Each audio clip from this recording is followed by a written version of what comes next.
വലിയ കഷ്ടപ്പാടൊന്നും ഇല്ലാതെ മണിക്കൂറുകളോളം ടൈമൊന്നും സ്പെൻഡ് ചെയ്യാതെ ഒരുപാട് ഇൻഗ്രീഡിയൻസ് ഒന്നും ഇല്ലാതെ നമുക്കൊരു റെസിപ്പി ട്രൈ ചെയ്താലോ?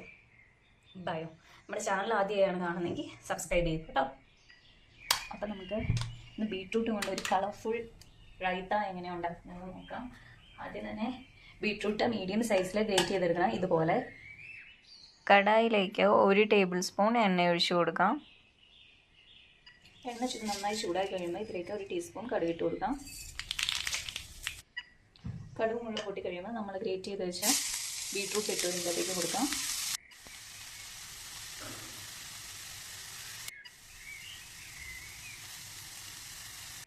അത് കഴിഞ്ഞിട്ട് ഇളക്കി കൊടുക്കുക. ഒരു മീഡിയം ഹീറ്റിൽ 5 മിനിറ്റ് വരെ കുക്ക് ചെയ്യണം. ഈ ബീട്രൂട്ടിന് ആവശ്യമായിട്ടുള്ള ഒരു 1/2 ടീസ്പൂൺ ഉപ്പും കൂടെ നമുക്ക് ഇട്ട് കൊടുത്ത് ജസ്റ്റ് മീഡിയം ഹീറ്റിൽ കുക്ക് ചെയ്യാൻ വേണ്ടി വെക്കാം. നമ്മൾ അത്രയും ബീട്രൂട്ട് എടുത്തെങ്കിലും കുക്ക് ചെയ്ത് വരുമ്പോൾ ബീട്രൂട്ട് വെള്ളം വലിഞ്ഞൊക്കെ വരുമ്പോഴത്തേക്കും ഭയങ്കര അളവ് കുറയും. ഇപ്പോൾ കാണാം അതുപോലെ.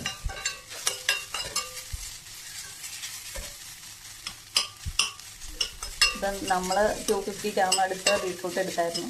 അതായത് 1 കപ്പ് അടുത്ത ബീട്രൂട്ട് എടുത്തായിരുന്നു. ഇതിൽ തണുക്കാൻ വേണ്ടി നമുക്ക് വയ്ക്കാം. തീ ഓഫാക്കിയത്. ഇതിന് തണുക്കുന്ന സമയത്ത് നമുക്ക് റായത്ത അല്ലെങ്കിൽ തൈര് ജസ്റ്റ് കടഞ്ഞെടുക്കണം. റായത്ത ഇതാണ്. നമ്മളിങ്ങനെ ജസ്റ്റ് ഒരുപാട് തവണ ഒന്നുമില്ല, ഒരു 2-3 തവണ ഇങ്ങനെ അടിച്ചു കൊടുത്ത് കഴിഞ്ഞാൽ അതിൻ്റെ അകത്ത് കട്ടയൊക്കെ പോകും. അപ്പോൾ ഇത് ജസ്റ്റ് ഇങ്ങനെ 1 മിനിറ്റൊക്കെ ജസ്റ്റ് ആക്കി കഴിഞ്ഞ് കഴിഞ്ഞാൽ ഇതിൻ്റെ അകത്ത് കട്ടയൊക്കെ പോയി കട്ട കുട്ടിയൊക്കെ ഇരിക്കുന്ന തൈരില്ലാത്ത പോകും. നമുക്ക് അടിച്ചു കഴിയുമ്പം ഇതുപോലെ കിട്ടും. നമ്മുടെ ചാനൽ ആദ്യമാണെങ്കിൽ ഒന്ന് സബ്സ്ക്രൈബ് ചെയ്തേക്കണേ. അപ്പം നമുക്കൊരു വൈബ്രൻ്റ് ആയിട്ടുള്ള ബീട്രൂട്ട് റൈത്ത കിട്ടും. ഇതിപ്പം ആറിയിട്ടുണ്ട്. ഒരു 5 മിനിറ്റൊക്കെ വെച്ച് കഴിയുമ്പോഴത്തേക്കും ആറി കഴിയുമ്പോഴത്തേക്കും നമ്മളിപ്പോൾ വിസ്ക് ചെയ്തെടുത്ത തൈരിൻ്റെ അകത്തേക്ക് ഒഴിച്ചു കൊടുക്കണം.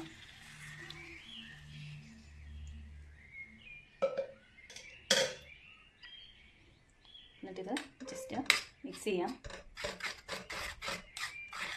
ഇത് ഭയങ്കര ചൂടായിരിക്കുകയാണെങ്കിൽ ഇത് കേർഡിലാവും. അപ്പം നമ്മുടെ ബീട്രൂട്ട് റൈത്ത റെഡി ആയിക്കൊണ്ടിരിക്കുകയാണ്. ഇനി ഇതിലേക്ക് ഈ തൈരിന് വേണ്ടിയിട്ടുള്ള ഒരു ഇച്ചിരി ഉപ്പ് ഇട്ട് കൊടുക്കാം. ആവശ്യത്തിന് എന്തോരാണെന്ന് വെച്ച് കഴിഞ്ഞാൽ ഒരു 1/4 ടീസ്പൂൺ ജീരകം പൊടിച്ചത് ഇട്ട് കൊടുക്കുക. ഇത് കംപ്ലീറ്റ്ലി ഓപ്ഷണൽ ആട്ടോ. ഇനി മിക്സ് ചെയ്ത് നമുക്കെടുക്കാം. നമ്മുടെ ഇത് ബീട്രൂട്ട് റൈത്ത റെഡി ആയിട്ടുണ്ട്. ട്രൈ ചെയ്ത് നോക്കണം. 5 മിനിറ്റ് കൊണ്ട് നമുക്കിത് ഉണ്ടാക്കാവുന്നേ ഉള്ളൂ. വളരെ ഈസിയാണ്. ചോറിൻ്റെ കൂടെയും സൈഡ് ഡിഷായും എല്ലാമൊക്കെ നമുക്കിത് യൂസ് ചെയ്യാം. വളരെ ഈസിയാണ്. ട്രൈ ചെയ്ത് അഭിപ്രായം പറയണേ. പിന്നെ ഇത് സെർവ് ചെയ്യുമ്പോഴത്തേക്കും മല്ലിയില ഇട്ട് സെർവ് ചെയ്യാം. ചുമ്മാണെങ്കിലും സെർവ് ചെയ്യാം. തണുത്ത് കഴിഞ്ഞ് കഴിക്കുന്നതായിരിക്കും നല്ലത്. Thank you.